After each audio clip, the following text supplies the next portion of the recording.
Hello friends, welcome to the official YouTube page of Everest IAS Academy. So today we are going to discuss January 10, 2020 Hindu newspaper analysis from the UPSC Prelims 2020 point of view. So let's go into the video friends. So the first article which came in the headlines is Foreign Envoys in Jammu and Kashmir on a fact-finding visit. So basically from various countries, like people from across the sector, basically from journalists side, they came and they are actually visiting the Jammu and Kashmir state. This is because friends, last year during the month of August 2019 we went for a legislation.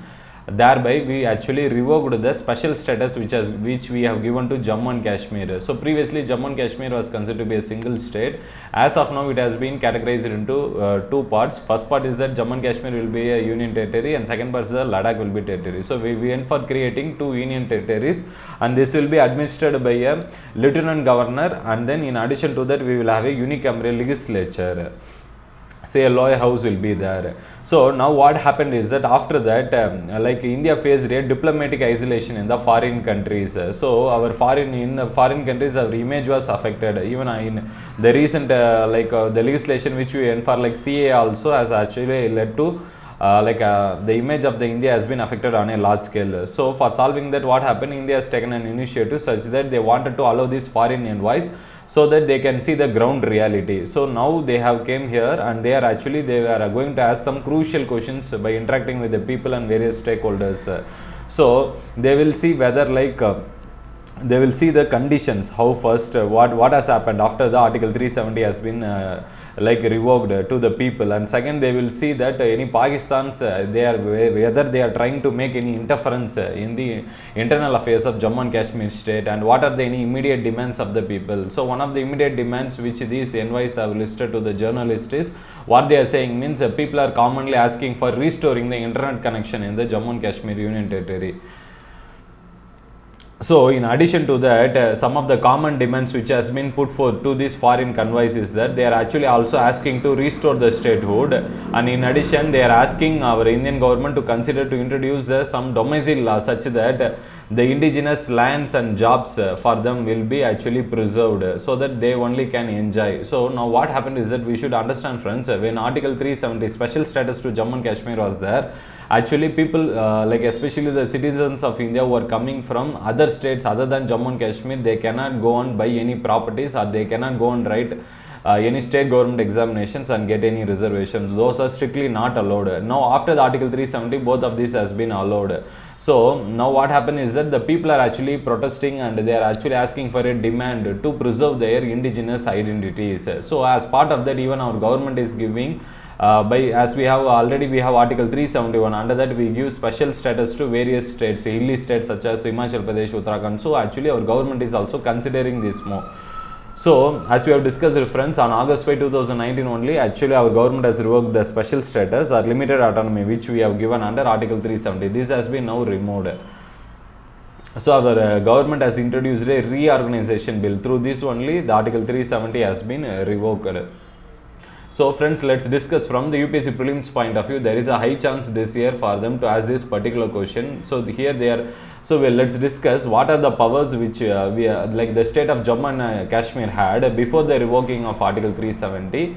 When article 370 was there, what were their powers, and after revoking article 370, so what are the powers which they have currently. So we will discuss. So previously what happened is that the state of people of Jammu and Kashmir, they had a dual citizenship. That is, the residents of Jammu and Kashmir, they are the citizenship of Jammu and Kashmir state, and they are also citizenship of Union of India. But in other states we had only single citizenship, and that is what now followed in Jammu and Kashmir also. Previously Jammu and Kashmir had a separate flag, and now it will be like they have to use our national flag only, tricolor flag, as the national flag of India. And one more thing is friends, in the state of Jammu and Kashmir, previously what happened, we cannot apply this financial emergency as well as we have a state emergency. These two cannot be applied. So now these both can be applied. So state emergency we can go, that comes under article 356, and financial emergency comes under article 360. And as we have discussed friends, people from other states, when article 370 was there, they cannot go and buy any property, or they cannot claim even any reservation in jobs. Now both are allowed. So, and in addition to that, regarding the political aspect, you see now friends, RTA Act will be applicable to the state. Previously it was not applicable, and even the duration of the legislative assembly, previously it was 6 years, now it has been made like other states, that is 5 years.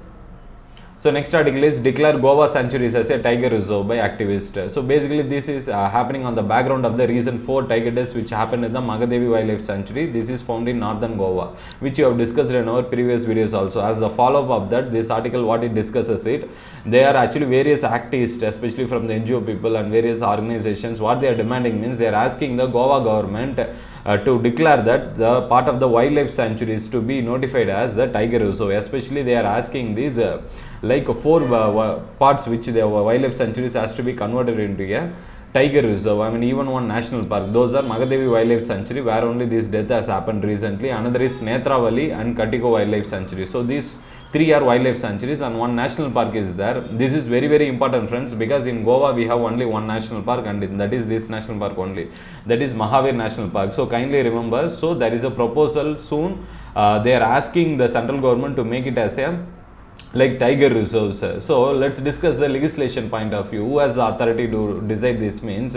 So basically what happens is that all this has been discussed under the Wildlife Protection Act 1972. So that only gives the protection to plants as animals. So basically the protection for wildlife. And in 2006 we have introduced an amendment, and even tiger reserves has been we have been creating under this Wildlife Protection Act only. So that basically discusses with 5 types of wildlife protected areas friends under the Wildlife Protection Act 1972. So first one is the national park, second is the wildlife sanctuaries, and then for third is the community reserves, then conservation reserves, and fifth is the tiger reserves. So we will discuss all this because there is this environment plays a crucial role in prelims. So let's understand the basic friends. We already know what we mean by wildlife sanctuary. So wildlife sanctuaries are basically designed for the protection of animals only, and this wildlife sanctuary like if you want to notify any place as a wildlife sanctuary, it can be done by the state government only through any notification only, and no need to pass any separate act for that. And even the boundary alterations can be done by the state, but here only we need some approval from the National Board of Wildlife. So this board is nothing but friends, this board we have actually separate like we have created under the Wildlife Protection Act 1972 only. This board is nothing but an advisory body, so it will give an advisory opinion to the central government. So for making any changes means it will notify it to the central government. That's the purpose of the body, is to give an advice to the central government. And in wildlife sanctuary human activities can be permitted, but only on a limited scale. And the friends, we have to understand second part, that is the national parks. National parks, here we give protection for plants as well as animals. So that is the thing friends. And one more thing is, there is one more concept called as biosphere reserves. So in biosphere reserves actually we give protection to 3 things, as we have discussed. First animals, and then plants, and third one is that here humans are also included, as actually they can go and do these various conservation related activities. And the third thing which we are going to discuss is the wildlife sanctuary. So for wildlife sanctuaries and national parks we have discussed. Then third and fourth is the community and conservation reserves, which we will discuss now. So friends, basically these conservation reserves and community reserves, both the concept are same. It differs only upon one aspect, that who is the owner of that. So if you see friends, by the name only, community means we know that it is a group of people. So when a group of people are actually developing a forested area, we call it as that community reserves. And when that land have been actually ownership has been with the government, means government of India, means we call it as the conservation reserves. So here both these conservation community reserves, what they do is it will include various stakeholders, especially tribal people who are from local communities, and then civil societies, various NGO organizations we will include, so that we can go for creation of the forested area. So that's the idea of this conservation and community reserves. And the final thing which we are going to discuss is the tiger reserves. So that's what the today's article is all about. The tiger reserves have been only, it can be declared by the National Tiger Conservation Authority only. This authority we have created under the Wildlife Amendment Act, which we have discussed previously only. So under the Act 2006, when we went for the amendment, so here they are doing it under Project Tiger. So under this only, this National Tiger Conservation Authority has been created, and this is the body which manages the tiger reserves in the country. As of the current status in India, if you see friends, there are 50 tiger reserves in the country. So to declare an area to be a tiger reserve, the state government here has to give the proposal to the National Tiger Conservation Authority, and this body actually will advise the central government to declare that area as a tiger reserve. So that is the problem here. Goa is stuck in this problem only, because Goa government has already forwarded that proposal to the National Tiger Conservation Authority, but still the central government has not notified it to be an official tiger reserve. So that is where the problem lies now. That's what people are protesting for this. So as we have discussed, these tiger reserves are actually managed by this National Tiger Conservation Authority, and in case of tiger reserves, if you want to do any alteration in the boundaries, here like the state government has to get the recommendation from both National Board for Wildlife, that was created under Wildlife Protection Act 1972, as well as under the National Tiger Conservation Authority, we created under Wildlife Protection Act Amendment in 2006.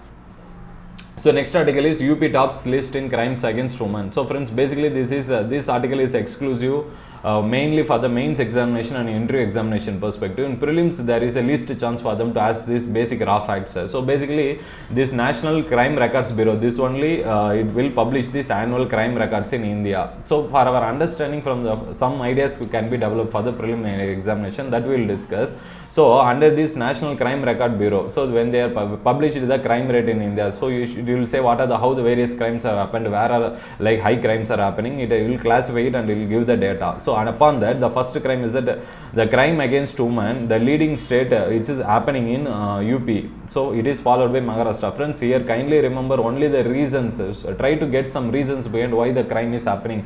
So you can say that crime against women is very high in UP because of the various like patriarchal notions. Here in the sociology, some of my sociology friends will know the definition for patriarchy. So basically what happens is that usually it is a form of social system which will be dominated by the male gendered society. So basically they will dominate this family system. So that's what we call it as the patriarchal notion of society. So they will have a huge influence on the value system also in the family. So because of various patriarchal notions which is very high in North India, especially in UP, North Indian states, crimes are still very high against women. So in addition, like if you see the political murders, the high amount of political crimes happen in the state of West Bengal. Single reason you can say here is that because of the in West Bengal we have the high amount of presence of Naxalism and Maoism happening. So due to that, various like revenge related activities have happened with respect to the political leaders. That's why the political murders have been high in West Bengal. And if you see the farmers related suicides, they are high in the case of state of Maharashtra. Here the main reason you can say because of the various drought which happened. This report was actually based upon 2018 data. In 2018, friends, if you see in the country, Vidarbha faced a huge water crisis, especially the Maharashtrian state as well as the Tamil Nadu state. And even there has been a water train actually has been that time they have been alerted, and that went and supplied the water to the state of Maharashtra during that time. That's why that year drought was on a very high phenomenon in the state of Maharashtra, and so that is the reason farmers have been trapped with the money lenders from whom they have borrowed for the crops, and once the crop failed they were unable to give the money back to them, and due to that compulsion they went for the suicide. So next article is panel approves scheme to trade in forest. So basically this article discusses about, friends, suppose there is a forested area. So now what happens is that a commercial company is going for developing they wanted to build an industry in the adjacent or near to this, taking some of the areas of the forested area. During that time what happens is that the forest department, especially the forestry advisory committee, so it will do is it will ask the concerned company to do two activities, especially the private commercial company. One is that it has to parallelly whatever the forested land, the loss has happened in the forested area, that same area here nearby the forested area only has to be identified, and that has to be developed in a forest. Second thing is they also have to give money to the this forestry department, so that they will go and develop this forestry area. So till now the development of forest has been done by only this forestry department, and they have been lagging it. They have not been implementing it on a rapid scale. So now what happened is that our government now has taken a different role. Now what it has said is that since so much money, 50,000 crore has been actually it has been collected, but this fund has been underutilized. So that's why the central government has now under the forestry department has went for a new scheme called green credit scheme. Under that what it is asking means, like now various stakeholders like private companies or even village forest communities, they can actually identify any land and they can develop into a forest. Now what happens is that after a period of three years, the forestry advisory committee, they will go and take a track record and they will assess it and monitor it, and they will notify it as a compensatory forest land, provided if the conditions are satisfied. So here due to the various stakeholders, they will get benefited due to these schemes, and funds will also be utilized. So next article is mining dip. This we have discussed already. This article discusses about the FDI in coal mining. So that has been allowed by the Indian government. This is done through the ordinance measure by amending two main acts. So that we have discussed in yesterday's video only. Friends who have missed it, kindly go and refer that video also. So here what happened is that we have discussed it yesterday only. By bringing FDI into mining sector, we can go for increasing the production, and they will actually bring the best technology available to India, so that India will benefit on a huge scale in the production.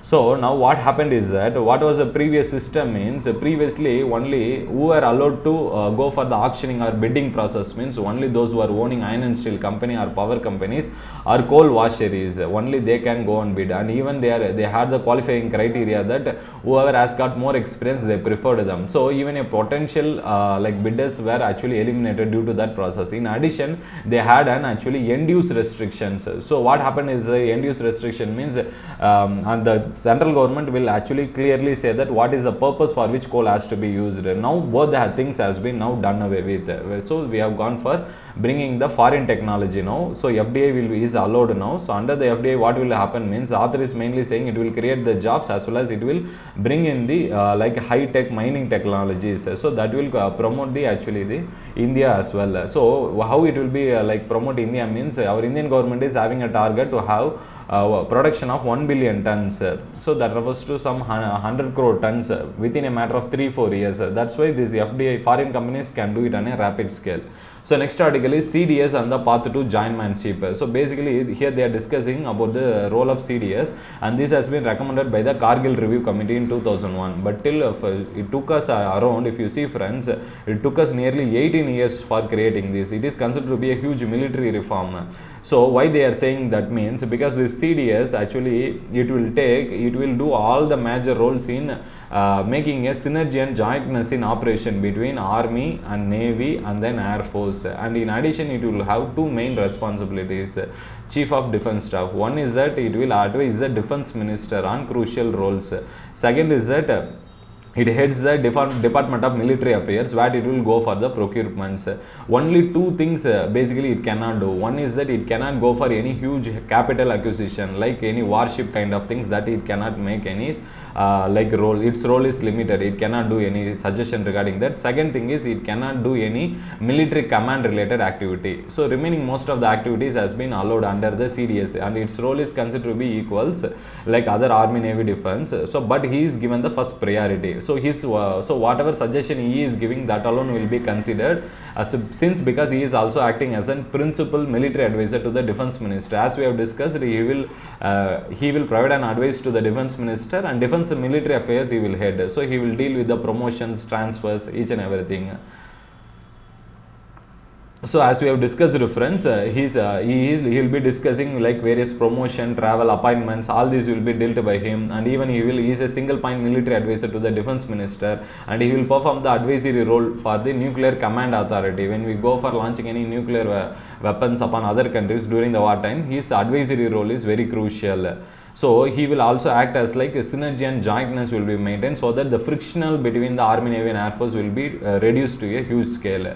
So these are the main purposes we have created this CDS. And one more thing is, we are looking for additional factors is, since synergy is jointness in operation is done means, what happen is that whatever warships are like we are buying for army, navy and air force, it will be stored in a logistics, and that logistics can be done in a single area, so that the capital, that expenditure what we are going to do for storing that logistics related things can be actually reduced on a huge scale. So our defense budget will be reduced. In addition to that, he will act as he will promote the better cooperation between the bureaucracy and as well as the like various political persons and with the army related persons. So and in addition, he can also give a one that mainly this author is giving this suggestion to the CDS.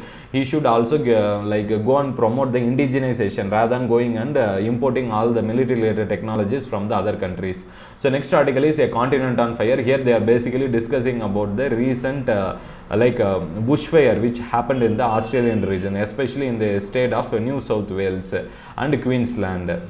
This comes under the southeastern area. Friends, this is basically a concept of Indian Ocean dipole. This year it was a past Indian Ocean dipole. So under this, what happens is that in the Arabian Sea we will have more than average temperature. So high temperature will prevail in the Arabian Sea compared to normal, and in the Bay of Bengal we will have a more than cold. So compared to the colder thing, we will have a, this year we had a very colder Bay of Bengal sea surface temperature. So what happens is that this colder thing, it will actually, it will create a, it will promote the stability, and drought like conditions will be promoted in Australia and Indonesia under this condition. So under this, what happens means, what are the trees which has been there, so they will actually, the leaves will become dry. So under this dry condition, what happens due to two things, one due to natural factors, another due to anthropogenic factors. Under the natural factors, lightning is a crucial role. Under the anthropogenic factors, we can say various reasons, cooking by tribal communities, or else even cigarette smoke, all this will be actually leading to forest fire. So and that is what which happened in the recent case of Australia, so whereas a huge wildfire has happened, and this has went for destroying not only plants, actually it has destroyed, and many animals has died, and among the notable animals have been these kangaroos and koalas. So kangaroos is considered to be a mammals, so that's why they have suffered on a huge scale. So in addition, what this author is mainly saying means our world has been actually had this global average temperature rise of just 1 degree Celsius. For this only in Australia we have lost an area equal to that of the Switzerland. So we have to make very strong measures for reducing the negative effects of global warming and climatic change. Next article is India Sri Lanka hold productive talks. Basically they went and discussed about exploring future opportunities and some pending agreements which has been stalling our talks, bilateral ties. So they discussed in future we can go and have a partnership on skill development, vocational training, and they are actually asking India to support on this front. And in addition to that, they also discussed about taking this economical and economic and technological cooperation agreement. It's a preferential trade agreement. So this we have been actually this talks only has been going for 7 years, still it has not been processed. So in this meeting they actually discussed about the prospects, and they are actually planning to sign this thing, economical and technological cooperation agreement. So next is the Modi government gives policy harm economy, says risk firm. So basically what happened is that there is one international organization, that is a consultancy company, that is a Eurasian group. So it is a management consultancy. It assesses the political risk in the world scale. So this is the first time this year India has been actually ranked 5th due to its social and economic developments. Why? Because various reasons. One is that due to the Article 370 status, where minority status has been affected, and second is that reason Citizenship Amendment Act. So Citizenship Amendment Act has actually affected the India image on a large scale, and we are facing a diplomatic isolation on the international front. With respect to that only, now international foreign convoys have visited Jammu and Kashmir state also. So this article, especially this Eurasian group has actually said that it will, if the India is going on at this phase, means it will promote sectarian and communal conflicts in the country. So it is first time for India, it has been listed 5th in this ranking, geopolitical risk, by the Eurasian group for social and political developments. Thank you friends, kindly subscribe to our channel. If you have any doubts, please post your doubts in the comment section.